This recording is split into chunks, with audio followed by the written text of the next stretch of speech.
The disappearance of Emily Carter. I wasn't supposed to be there.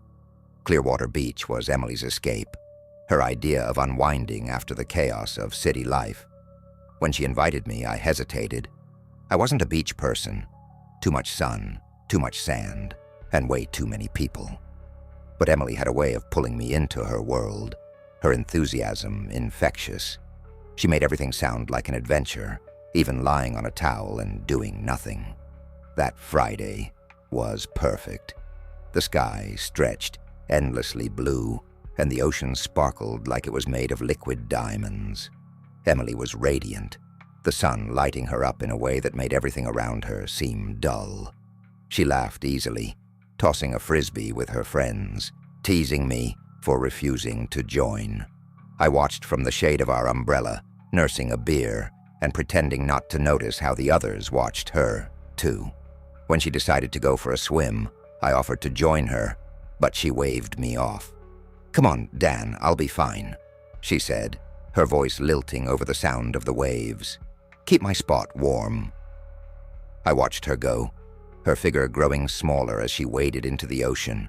She turned back once, flashing me that mischievous grin, then disappeared into the surf. That was the last time I saw her. At first, none of us thought much of it. Emily loved the water. She could spend hours swimming, floating, or just diving under the waves. But as the sun began its slow descent, an uneasy feeling settled over me. I scanned the shoreline, expecting to see her walking back, shaking the water from her hair like she always did. Nothing. "Emily," I called, my voice cutting through the laughter of other beachgoers. Her friends joined in, their shouts blending into a frantic chorus. By the time the sun dipped below the horizon, our calls were desperate. Her towel, sunglasses, and book were still where she'd left them, untouched and waiting. That was when the panic set in. We called the lifeguards, who alerted the authorities. Within hours, the beach transformed. Searchlights swept across the waves, their beams slicing through the dark water. Boats combed the ocean, their engines a low hum against the backdrop of crashing waves. Volunteers scoured the shoreline, their flashlights flickering like fireflies. I stayed, unable to leave. Something gnawed at me, something more than fear. Guilt. I should have gone with her, should have been there, should have done something. Days turned into weeks. The search yielded nothing. No body, no trace, not even a piece of her swimsuit. It was as if the ocean had swallowed her whole. Theories circulated like wildfire.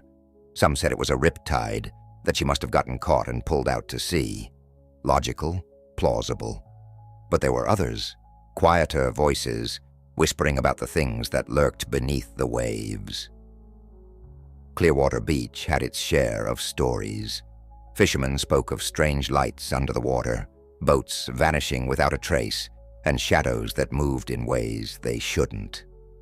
Locals talked about disappearances, not just swimmers, but entire families who went out on boats and never came back. They called it superstition, but the way they avoided the water at night told a different story. I tried to let it go, to accept the riptide explanation and move on, but I couldn't. Something didn't sit right. Emily was a strong swimmer. She knew how to handle herself in the water, and then there was the dream. It started a week after she disappeared. I was on the beach, the moonlight reflecting off the waves. Emily was there, standing at the water's edge, her back to me. "Emily," I called, running toward her. She turned, but her face was wrong, pale, her eyes wide and hollow, her lips moving without sound. She raised her hand, pointing to the ocean, and then the tide rose, pulling her back. I woke up drenched in sweat, her silent scream etched into my mind. I went back to Clearwater Beach the next morning, driven by something I couldn't explain. The place felt different. The crowds were gone, replaced by an eerie stillness. I stood where I'd last seen her, staring at the endless horizon. "Emily?" I whispered, half expecting her to answer. The wind picked up, carrying the faintest sound of laughter. Her laughter. It came from the ocean. I should have walked away, but I didn't. Instead, I stepped into the water. It was cold, colder than it should have been for a sunny Florida day. The further I waded, the stronger the pull became, as if the ocean itself was guiding me. I called out her name again, louder this time. The laughter stopped. The water around me churned, and for a moment I thought I saw something. A flash of movement beneath the surface. A hand, pale and delicate, reaching up. Emily's hand. I lunged forward, but the current surged, knocking me off my feet. I went under, the salt stinging my eyes and filling my lungs. I clawed my way to the surface, gasping for air. When I opened my eyes, I wasn't alone. A figure floated in front of me, its shape distorted by the water. It wasn't Emily, but it wasn't entirely human either. Its eyes glowed faintly, unblinking, its mouth twisted into a grotesque grin. "You shouldn't be here," it whispered, though the sound wasn't carried by the wind. It was inside my head. Then it was gone, and I was on the shore, coughing up seawater. The beach was empty, the sun hanging low in the sky. My watch said only an hour had passed, but it felt like I'd been under for days. I don't go back to Clearwater Beach anymore. I tell myself it's because I need to move on, but the truth is, I'm scared. Not of the ocean, but of what's in it. I don't know what happened to Emily, and maybe I never will. But sometimes, late at night, I hear her laughter, faint and distant, carried on the wind, and I wonder if she's still out there, waiting, or if the ocean took her for itself. The haunted beach house of Hatteras Island. I should have known something was wrong the moment we pulled into the driveway. The place looked like a dream, an old beach house perched on the edge of Hatteras Island, with the ocean stretching endlessly in front of it. The wraparound porch wrapped us in the salty breeze, and the sun bathed the whitewashed walls in a golden glow. But there was something else, too. Something I couldn't quite put my finger on. A weight in the air that didn't belong. I shook it off. This was supposed to be a week of peace and family bonding. My wife Sarah and I had worked too hard for this getaway, and the kids, Lily and Max, deserved a break from the chaos of school and city life. The rental listing had promised tranquil seclusion and timeless charm. But as we unpacked, the house felt anything but tranquil. The first night was uneventful. We grilled burgers, laughed over board games, and listened to the waves crash against the shore. The kids went to bed early, exhausted from the long drive.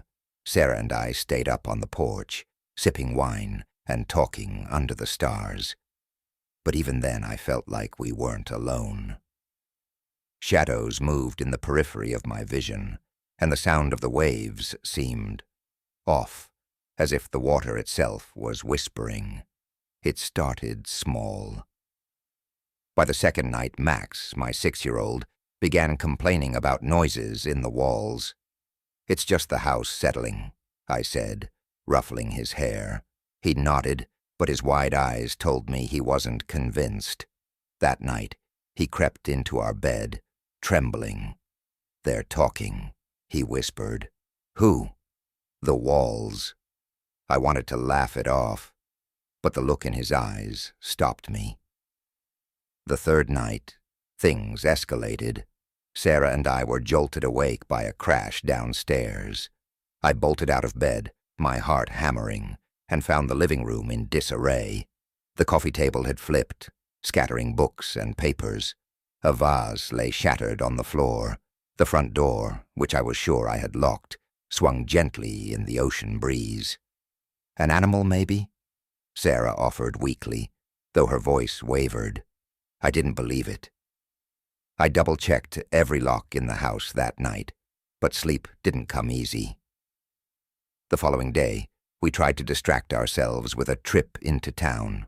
When we returned, we found Lily, our 9-year-old, sitting on the porch swing, her face pale. "You left the house unlocked," she said accusingly. "No, we didn't," I replied. "But someone's been inside," she insisted. My stomach tightened as I stepped past her into the house. Everything looked normal, too normal. But as we unpacked the groceries, I noticed something unsettling. The family photo we had placed on the mantel was gone. In its place was an old, sepia-toned photograph of a woman in a white dress, her eyes staring blankly into the camera.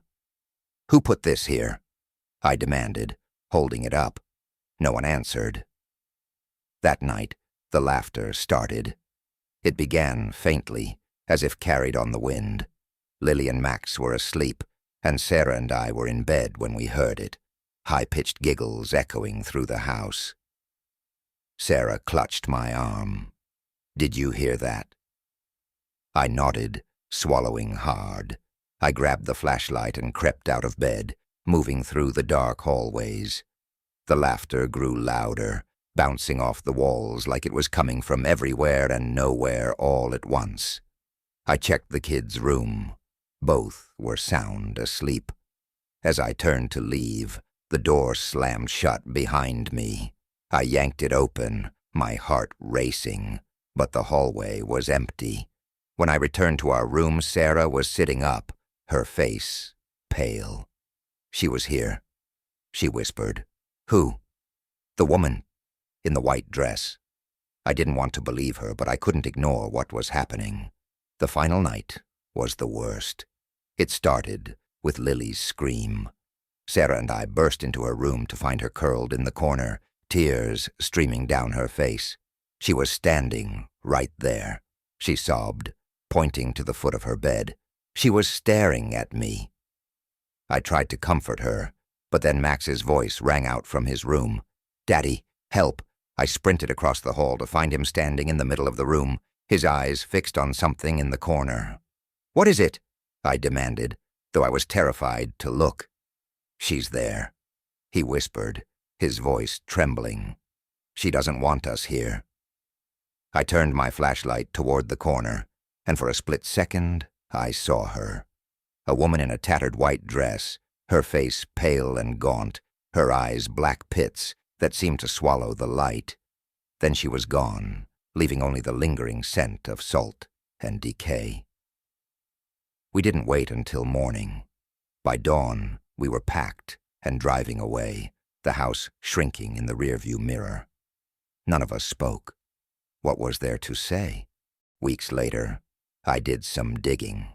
The house had a history, something the rental agency conveniently left out. Decades ago, a young woman named Clara had lived there. She had been engaged to a sailor who never returned from the sea. Devastated, she spent her days wandering the beach, waiting for him. One stormy night, she vanished. Some say she drowned herself in the waves. Others say she simply disappeared. I don't know what I believe, but I know what I saw. The haunted beach house of Hatteras Island wasn't just a place with a story. It was a place with a presence, a restless soul tied to its walls. I still see her sometimes, in my dreams, watching, waiting, and I know she's still there, waiting for the next family to disturb her peace. The shark beneath the waves. The ocean was my escape. Every morning the Pacific called to me like a whisper from an old friend, and I never hesitated to answer. Surfing wasn't just a hobby. It was a lifeline, a way to tune out the noise of the world and lose myself in the rhythm of the waves. Sunset Beach, California, was my sanctuary. The sun would rise, painting the sky in fiery streaks of orange and red, while the water glistened, beckoning me into its embrace. That morning felt perfect, too perfect, maybe. The waves were smooth and powerful, the kind that seemed to form just for me. As I paddled out, The salty air filled my lungs, and the distant sound of crashing surf was a lullaby. I remember thinking it couldn't get better than this. I was wrong. I'd been out for about 30 minutes, chasing waves, feeling the cool water ripple against my fingertips. The ocean stretched out endlessly before me, a mirror of silver and blue under the sun's early light. A small pod of dolphins broke the surface nearby, their sleek bodies a sign of nature's grace. That should have been my first warning. When dolphins scatter, something bigger is lurking. But I didn't notice. I paddled further, searching for the perfect break. That's when it happened. It felt like hitting a brick wall, a sudden violent jolt that nearly knocked me off my board. For a second, my mind couldn't make sense of it. Did I hit a submerged rock? A stray log? I didn't have time to figure it out. The water around me exploded in a frothy chaos of foam and crimson. Pain, blinding, searing pain shot through my leg. I screamed, a guttural animal sound that didn't even feel like it came from me. My eyes darted to the water, and that's when I saw it. A shadow, long, sleek, and impossibly huge, gliding just beneath the surface. The shark. Its head broke the water, revealing black, lifeless eyes and rows of jagged teeth. It had latched onto my leg, and every shake of its massive body sent fresh waves of agony tearing through me. My board flipped, leaving me half submerged in the water, the salty tang replaced by the sharp metallic scent of blood. I thought this was it. But survival instincts are funny. They kick in when all logic says you're done for. Somehow, through the haze of terror, my body moved. I started punching, kicking, anything to get free. My fist slammed into the shark's snout, its skin rough like sandpaper. But it didn't let go. I don't know how long the struggle lasted. Seconds? Minutes? It felt like an eternity. The water churned, my vision blurred, and the world was reduced to chaos and pain. Then it released me, not because of my feeble attempts to fight, but because of something else. A wave, massive and unrelenting, lifted me. For a moment I was weightless, the roar of the water in my ears drowning out the terror. The shark disappeared into the depths as the wave carried me toward the shore like some kind of divine intervention. When I hit the sand, I didn't feel relief. Not yet. My leg was a mess, torn and bleeding, and the world swayed as adrenaline coursed through me. I dragged myself higher up the beach, leaving a trail of blood on the golden sand. My head throbbed. My breaths came in ragged gasps, but I was alive. That's when the second wave of fear hit me. Sharks don't attack twice, do they? Every ripple in the surf made my heart race. Every shadow seemed like it was coming for me again. I couldn't stay conscious. My vision darkened, and the last thing I remember was the sound of people shouting, their voices distant and distorted. When I woke up, it was to the sterile smell of a hospital room. My leg was bandaged, and the sharp sting of stitches pulled at my skin. They told me I'd lost a lot of blood, but that I'd been lucky. Lucky. The word felt hollow. For weeks I couldn't close my eyes without seeing it. The shadow, the teeth, the eyes. Every dream turned into a nightmare, dragging me back into the water where I couldn't escape. Sunset Beach, the place I'd always felt safest, was now a battleground I had barely survived. But I couldn't stay away. 2 months later, I found myself standing at the edge of the water again. The waves rolled in, calm and inviting, as if nothing had ever happened. My leg throbbed where the scars pulled tight, but I didn't care. I had to go back, because that's the thing about fear. It doesn't just go away. You have to face it, over and over, until it loses its power. So I paddled out, past the breakers, into the deep, where the shadows lurk. The ocean is still my escape.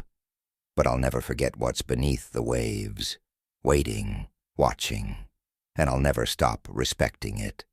Because the ocean doesn't forgive. It doesn't care. It just is.